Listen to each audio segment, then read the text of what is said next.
The topic we will talk about today is, how did the Earth get its water? As you may know, Earth is unique not only because it is the only known planet with life, but also because it is the only planet in our solar system to have an abundance of liquid water at its surface, leading many scientists to believe this to be the cause for the formation of life on Earth. To really explore this topic, we have to go back 13.7 billion years ago, to the formation of the universe and the Big Bang. Milliseconds after the explosion of the universe, everything was bathed in hot particles that jumped around and collided into each other.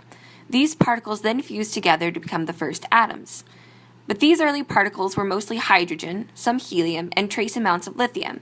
And as we all know, water is made of 2 hydrogen atoms and 1 atom of oxygen, of which there was none in the early universe. This is where stars come in. Stars use nuclear fusion to force together the nuclei of different atoms to create new elements, not unlike how atoms formed in the seconds after the Big Bang. Hydrogen fuses together to create helium, which fuses together to create beryllium, and so on until iron is formed.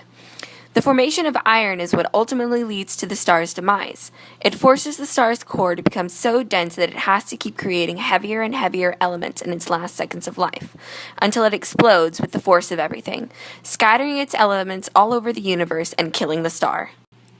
These scattered elements are what eventually go on to become everything else in the universe, including asteroids, comets, and even you. Asteroids are formed when small particles run into each other and stick together.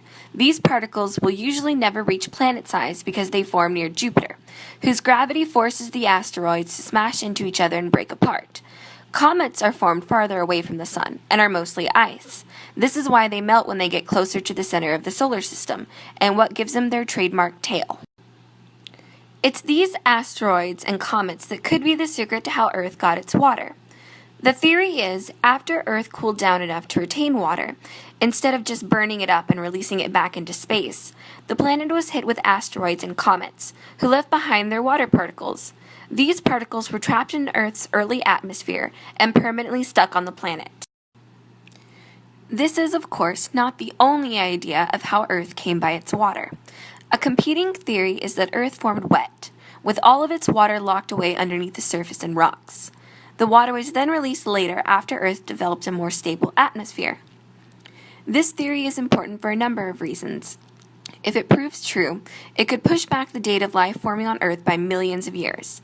It could also mean that other planets also formed wet, meaning they too could have developed life before becoming the inhospitable habitats they are today.